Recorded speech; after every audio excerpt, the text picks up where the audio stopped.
Hi, welcome to MisinfoDay. I'm here to help us consider how media literacy can help us make smart decisions about health issues, like what to eat, drink, and do. I'm going to start sharing my screen. There we go.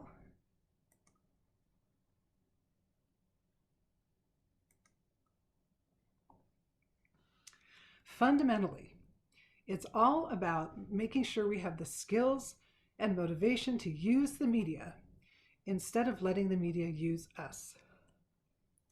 Let's start here with when you first started using media. Or if we reframe that question, when did the media start using you? Let's take a look at this chart on the right here. It's from 2019. It shows bars for preschoolers, children, and teens, all of whom saw about 2 fast food ads every day. And that's just some of the ads they saw, because for every hour of TV they saw about 10 junk food ads, plus tons of ads for other stuff. And that's because it pays off, not because the marketers were all about what's good for growing bodies, right?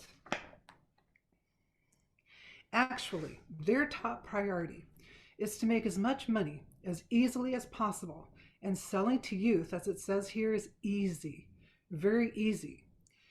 Check this out. About 42 million teens spend an estimated $259 billion per year in the United States.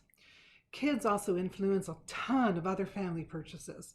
About 80% of global brands have what they call a tween strategy. Why are you such easy targets? Well, the fact is, it's not just you actually, it's all of us.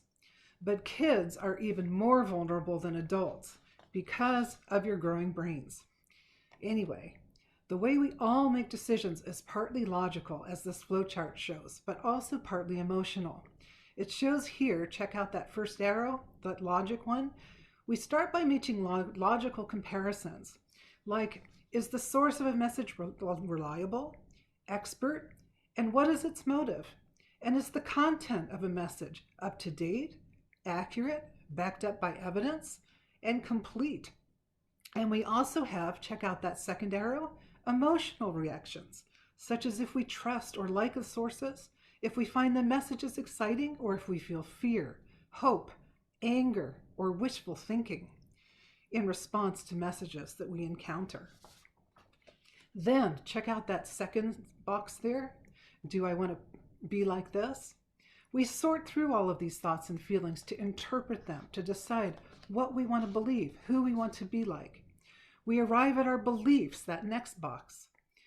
Whether we think we would like to get the same results from using the products we've seen in advertisements we've seen people get in the ads, or whether we should go to college, or whether it's risky to vape, and so on. Then, that last box, we make choices. We make decisions about what we'll do. We might put a lot of thought into those decisions, or we might make those decisions based mainly on our gut feelings. Marketers are really good at designing messages that encourage you to turn off the logical side of your brain. They make things fun, exciting, colorful, scary, sexy, but not necessarily logical. Stop and think for a second.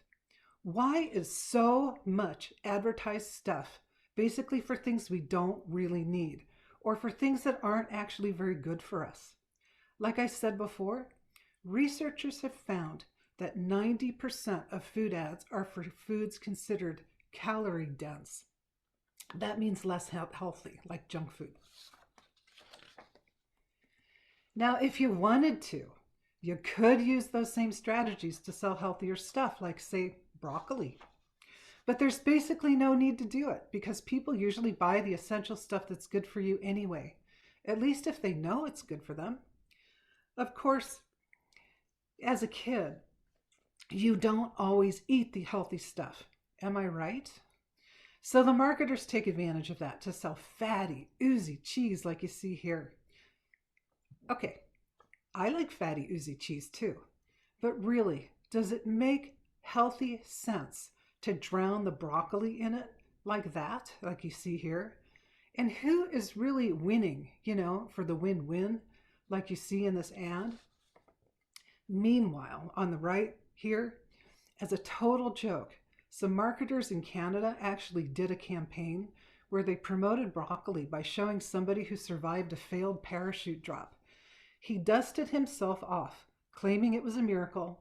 Only then this other dude you see here showed up waving broccoli around, yelling about how the real miracle was all about the vitamins and minerals broccoli has. And lo and behold, broccoli sales in the area where they did these TV ads shot up 8% in just a few weeks. They were actually just trying to show that you can sell anything on television.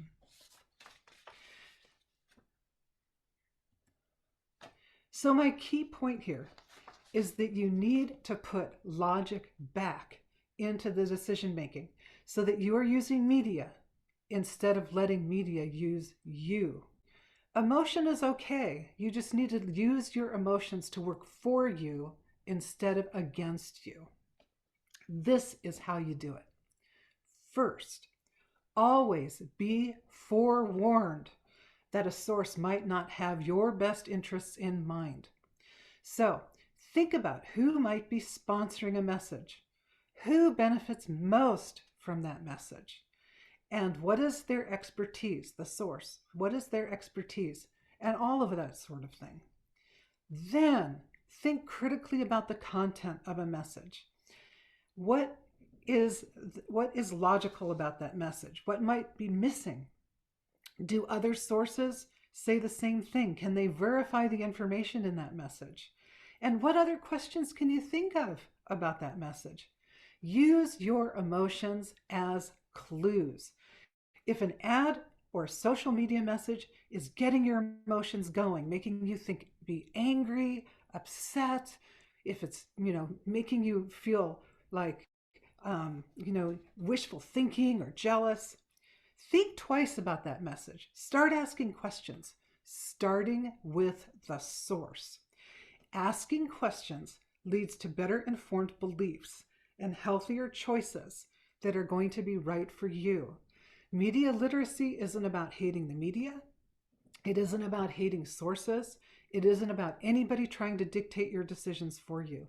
It's about critical thinking about sources, which motivates critical thinking about content, which facilitates better informed beliefs, which then affects the outcomes of your decisions, which helps you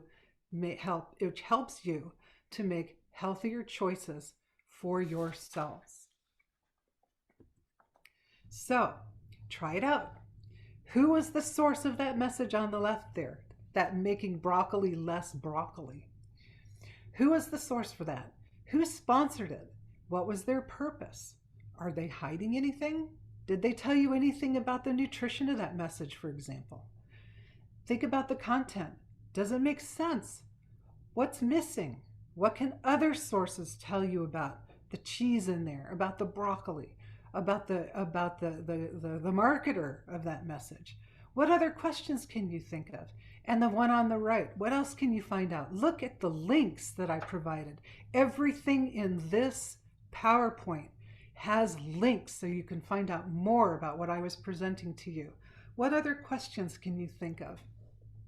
Always be curious. Look behind the messages. Look for more information about the source.